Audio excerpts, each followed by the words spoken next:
We said just now, but how far have you gone to get the Malays convinced that they can ditch Barisan Nasional and UMNO? Yeah, but the thing is that the Malays still feel threatened. They fear that others might dominate them, that they may lose out somehow in this country. So because of that, they tend to put a great emphasis on their race. We don't like to have racism in this country, but that is the feeling of intellectuals. But on the ground, ordinary Malay in the villages, they still entertain that kind of identity, that they are Malays and that they are, well, those people in the rural areas are largely poor people, and that they need political strength in order to protect themselves. And because they need political strength, they tend to support parties which are race-based. Okay. So I was asking you earlier, and I said, how far is the resonance to get the people in the Felda settlements to at least hear you guys out? And you said there's some success in that. So do you think that is a good start, or what do you need to do more to get the Malays to at least support Pakatan Harapan? Well, definitely we want to do more. But I think the coming elections will be a critical election, because we will break this myth that UMNO is Malay, Malay is UMNO. And to break this myth, it is important to able for the rural Malays. I think the urban Malays are fairly conscious. Together, and as in the last elections, there was a political tsunami, which was not only of the Chinese or the Indians, but also all urban Malays as well. But if we are to win power, I think there must not only be a political tsunami in the urban areas, there must be a political tsunami in the rural areas, which means that the Malay voters in the rural areas must be conscious that it is within their hands to bring about change, and that change need not come from UMNO. In fact, we'll be doing UMNO a great service if UMNO is defeated, because that's the only way for UMNO to reform. And so long as UMNO is in power, you will end up as a global kleptocracy. So we will be doing a service to UMNO to give the opportunity to go into the opposition benches. Why would you want to save UMNO? No, you don't have to save UMNO. There's a collateral consequence. Yeah. So I think we talked about the Malay voters. I think the other thing is, what do you think are the other obstacles for Pakatan Harapan to win the elections in the next general elections? Could it be the vote bank in Sabah or Sarawak, or any other issues? Well, I think Sabah and Sarawak, even now, is no longer the fixed deposit for the BN. They have now become very concerned about their own state. They talk of being Sarawakians and Sabahans and all that. We have to accept the fact that they don't feel that they are a full part of the Malaysian scene. So we have to allow them to find their own strength and to find how they can do things for themselves. But at the same time, of course, we want them always to be a part of Malaysia. And so far, they have not shown any inclination towards separatism. But they do talk about Sabah for Sabahan and Sarawak for Sarawakan. So this talk didn't really come out when you were in power. Why do you think it's coming out now? It's because the central government is very weak and is not able to cater to the needs of Sabah and Sarawak. There are, in fact, some 20 points that they talk about, which needs to be studied and given due consideration. But during my time, of course, they were 100% with the government, with the central government. This started to dawn on UMNO leaders that they can lose power.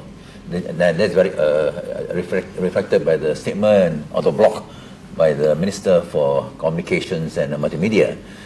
And I think, as I've said, that all that we need is a 10% swing of Malay voters from Barisan Nasional to Pakatan Harapan, but as well as to sustain and maintain the urban virtual support. There must not. There is a sense of disappointment, disillusionment, and there is a sense that is hopelessness, in fact. And we must prevent the fallout of this to ensure that they should reignite hope, confidence, and expectation to be able to maintain or even to improve on the voter turnout. So if we can have 10% swing of Malay voters in the rural areas and the 5% swing of the voters in the urban areas, I think the Pakatan Harapan will admit it to Putrajaya, and in fact in a few other states as well. Okay. When you say that, have you ever considered the role PAS has? I think Pakatan Harapan has drawn a line and said, you're with us or you're not with us, which is very characteristic of your personal philosophy, sir. But do you think PAS will, if they do decide to be a spoiler and contest and have, instead of straight fights, have three-cornered fights, what kind of impact do you think PAS will have? Exactly as you said, it is a spoiler. Since his formation, it has never won enough seats to form a government at the federal level. He can win in Kelantan and maybe Terengganu and maybe even Kedah. But apart from diluting the strength of the rural people, PAS is actually not doing anything that is good for the country. As a Muslim, I find that PAS has made interpretations of Islam that is against the teachings of Islam, but has succeeded in dividing the Malay Muslims into two separate entities. And this is not advocated by the teachings of Islam, but people become so fanatical towards the leader, not the teachings of Islam. Because we see in the history of religions that people tend to cling to their leader more than to the teachings of the religion. That is why in Christianity you have Calvinists and so many different groups of people because of the teachings, not because of the actual religion. Religion tends to bring people together, but the teachers tend to break up because of personal reason. And here in Malaysia, this is what has happened. Because PAS made use of Islam, they have managed to divide the Muslims of Malaysia, the Malays, who belong to the same sect, are all followers of Imam Shafi'i. And before the advent of PAS, there was no break between the Muslims of Malaysia. They were all one, belonging to the same Sunni sect.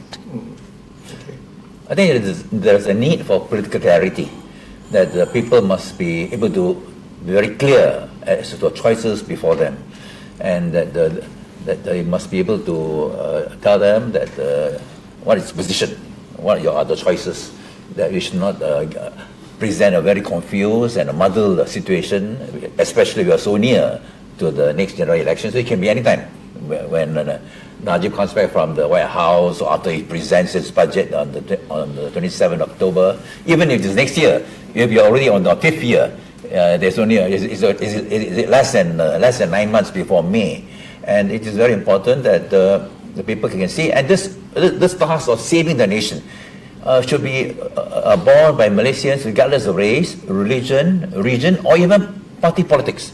It must be the responsibility of all Malaysians, and that's why I think we should be able to try to reach out to the 3.5 million UMNO members and to try to reach out to the 1 million UMNO PAS members, because PAS under Hadi is definitely very different from PAS under Nik Aziz or Adeno or Yus Rawa, which are more inclusive in approach and more tolerant.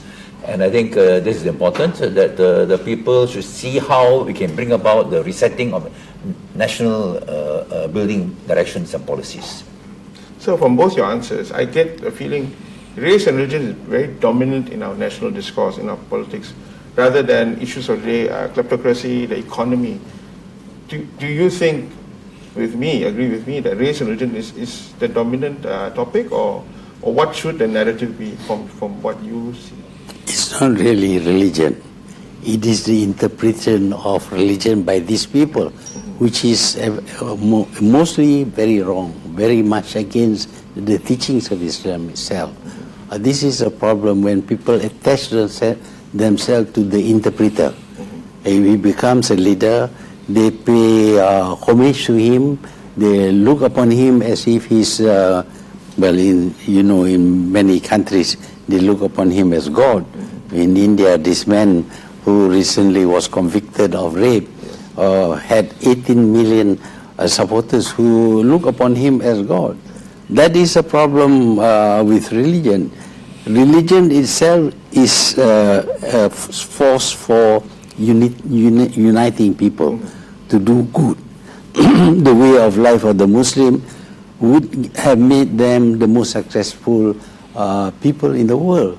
But when in the hands of these leaders and interpreters, they translate it into different things altogether, so much so that they will cause the same people with the same religion to fight each other. But do you think the narrative should go beyond this to the economy, to people's pocket for the next election? For some people, religion is everything. I see. I think we should. In fact, the question of kleptocracy, the question of nation building, where we see the phenomenon of a worse racial and religious polarization, as well as our economic well-being. These are all symptoms of that we have got lost from the whole nation-building objectives of Merdeka dream that we should be celebrating after 60 years. And it is time to get back, which are supposed to be ahead of other countries, but we have lost out to South Korea, lost out to Taiwan. I still remember 60 years ago, where was Taiwan? Very poor, very backward. You don't even think South Korea was not in our radar. But now they are ahead of us, and it is time that we must get all these policies together so that we continue to be a progressive, prosperous, united, and a model nation. Okay. One of the main things that has happened in the last 1 year is both the 1MDB issue and FGV. It has dominated headlines and, of course, has an impact on people. But you get a feeling that people have gone beyond that cost of living is an issue. I remember the Dr. Mahathir years when my dad was the breadwinner, that you had a lot of privatization, a lot of pink forms. There seemed to be an air of confidence and prosperity.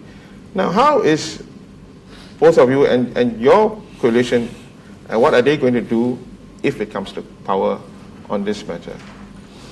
Actually, at this moment, our country should be among the most prosperous country in the world. If you look at the figures, you find that companies and banks today make profits in excess of billions of dollars. Before, when we were building this country, if you can make 300 million, that was great. So when people make money, the government makes money because the government taxes the profits. At this moment, there should not be any problem with financing. But because there is abuse of the country's, the government's funds, then we seem to be very poor. And because we are very poor, the government thinks the only way to overcome this is to raise taxes. And of course, then it hits the people. People find it difficult to understand 1MDB. They cannot even figure out what is $1 billion, 1 billion ringgit. But they can understand GST, they can understand tax being levied on people who sleep in hotels, and now you go to the airport, you have to pay 1 ringgit. There are taxes and taxes being added, which before there was none. There was no need for, at a time when we were not so prosperous. So we think there is a lot of abuses going on in the governments, so much so that the government has to tax the people. And this is what the people understand, and this is what they feel very much against. And would you abolish the GST? And any other taxes? What would you do? The GST replaces the sales tax. So if we abolish the GST, we must restore the sales tax. But all processes by government should be done stage by stage. you suddenly abolish and you have no source of income, that will be very bad for the government. In the past, of course, even with petroleum, if we had to raise the price of petrol, we do that stage by stage so that it doesn't hurt the people. And this can be reversed in a way that will not hurt the people and will not hurt the government finances. I think the greatest challenge for the Pakatan Harapan will be how to make the 1MDB scandal relate to the real life of the people, because it does. I think probably should see the 1MDB as like an octopus, snuffing out all creativity of the country and strangling the country. And it's important because I think we must dare to make Malaysians dream again. That we can be great, we can be world class, we can be the best, the first. At present, we dare not think of these high dreams because we are a great global kleptocracy, very shameful, very humiliating. Both of you have been talking about global kleptocracy, Malaysia being kleptocrats. And this is the thing. Sir, you're 92 years old, you're 76 years old, and someone commented that between both of you, talking about 168 years of experience. That's triple the age of Malaysia. Where are the young leaders that are coming out? Why do two men who have done so much haven't retired in a great country to retire? And so who do you think, sir, will come with you? The young ones, below 45, below 40, I don't know. I think they are around, but the idea that you should replace the old with the new, just like that, doesn't work. The old has the experience, the youth, the young people have got the ideals. You have to marry experience and ideal if you want to produce results.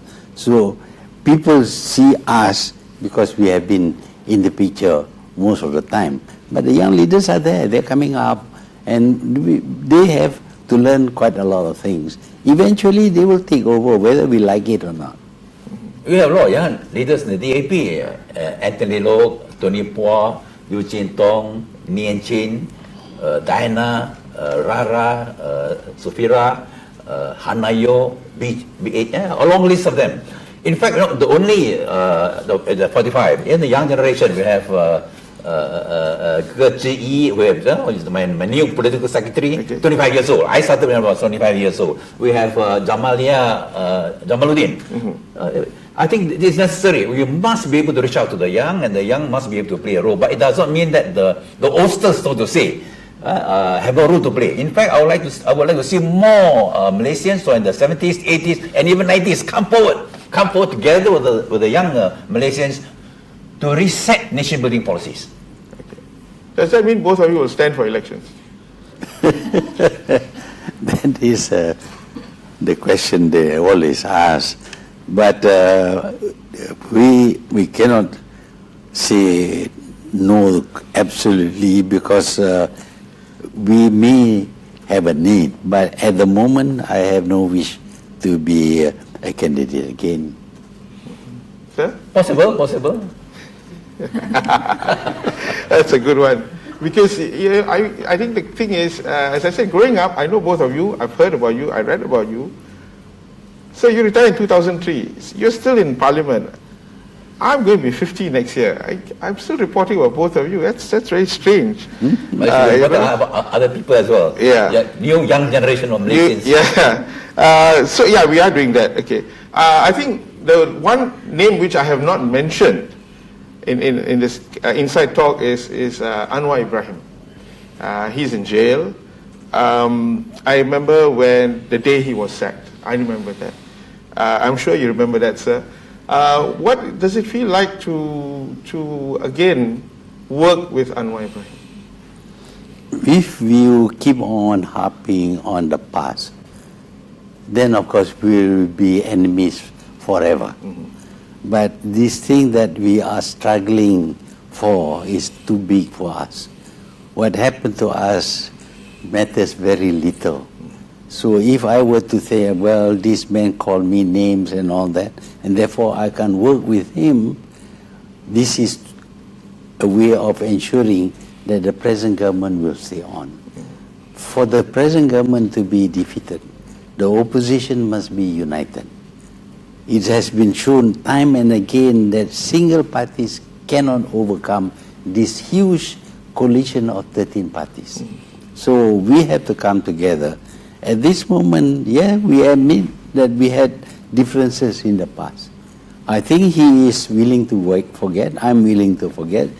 I mean, he also said nasty things to me, but that's okay. I mean, it doesn't hurt me. In politics, you have to accept being called names. To me, it doesn't hurt. I never even replied before. But now I think the prime cause of our coming together is the overthrow of this kleptocratic government.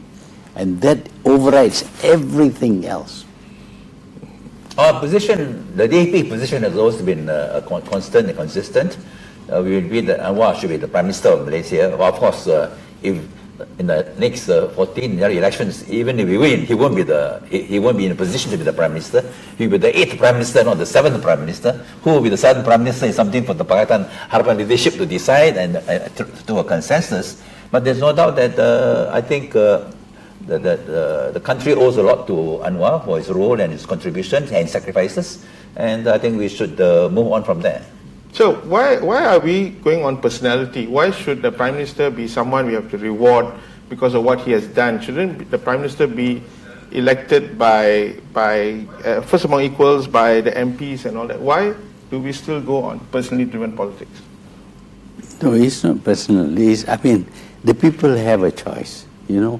That's why we have not named a Prime Minister, the 7th Prime Minister.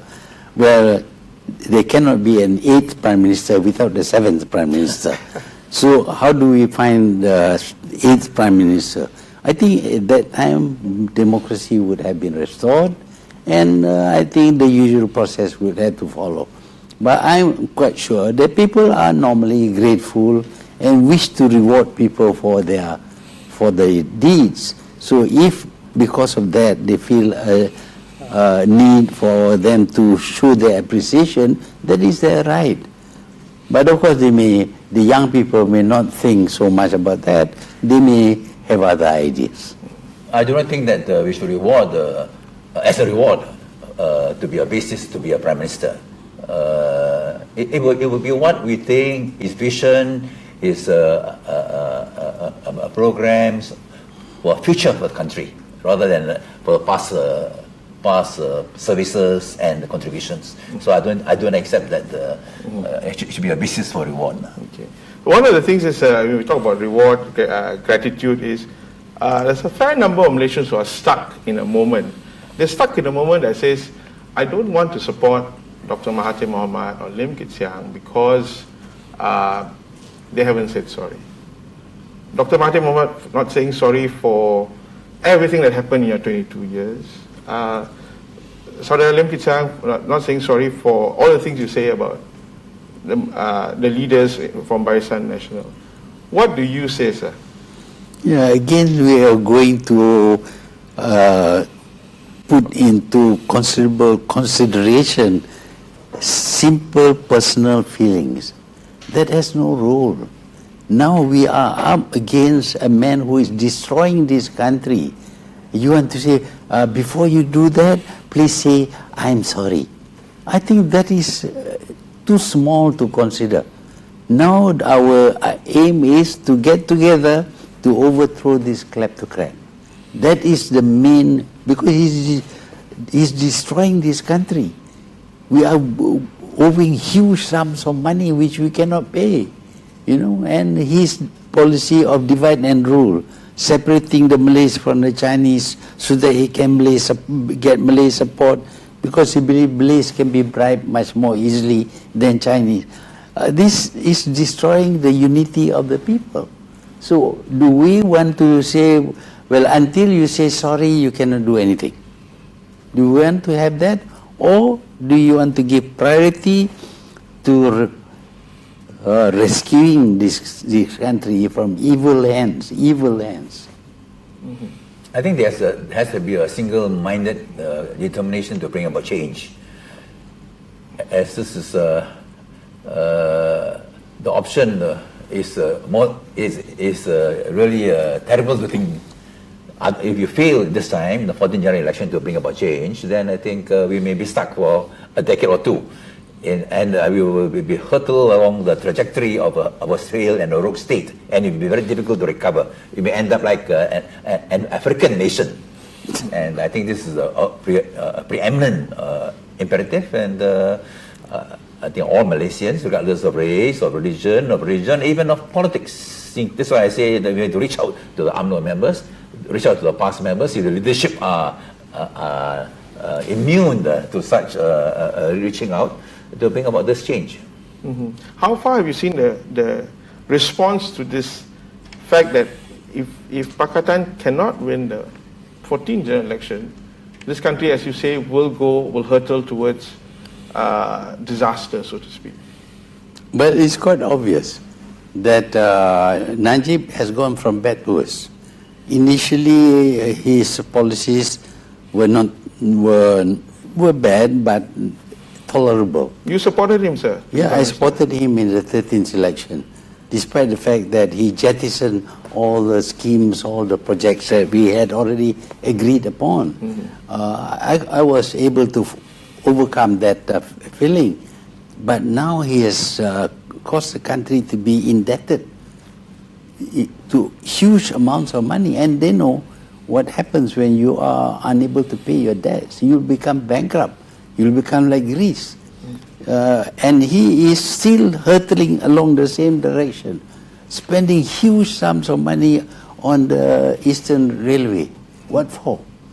People can fly from Kota Baru to KL. They don't want to go by train. And even the West Coast train has never made any profit. You see, so the whole idea is to borrow money.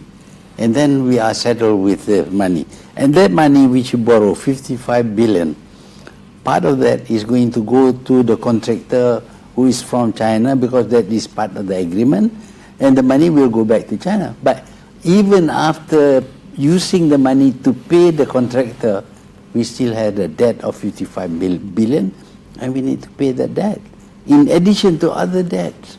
You see, and I don't know what else his idea is, well, if I don't have money to pay, I'll sell land.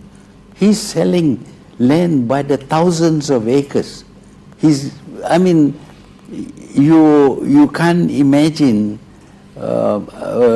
what happened in long ago when Singapore was sold to the British. We lost Singapore. But you sell land to other people, you lose control over the land. There are people who are thinking in terms of 15th and 16th general elections. I think that's a fallacy. Mm-hmm. You must be single-mindedly focused on the 14th general election.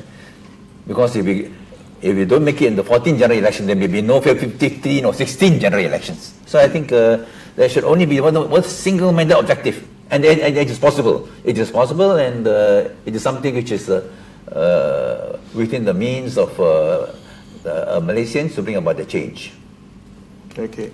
So if there's one thing you can tell all Malaysians, what would it be? People must love their country. This is where they are born, they are brought up, they live here, and they should love this country. And if they love this country, they must fight for it. In other countries, people die to fight for their country. We're not asking them to die. We're asking them just to put a cross against Pakatan Harapan. That's all. It's a very minor thing. Maybe you might be, income tax people may harass you and all that, but that is minor compared to what you see in other countries where people demonstrate daily and some of them get killed during the process, yet they continue until they overthrow these unwanted leaders. Mm-hmm. Time and tide waits for no man. All Malaysians must seize this opportunity, or we may not have it, another such opportunity to bring about change, to save the nation, to reset nation-building policies. Ladies and gentlemen, we've just heard from Tun Dr. Mahathir Mohamad, Saudara Lim Kit Siang, in over 40 minutes discussing issues of the day, how they come to work together, and what is crucial for Malaysia and Malaysians in the next general elections. I wish you a good day and thank you very much. Thank you very much, sir. Thank you. Thank you.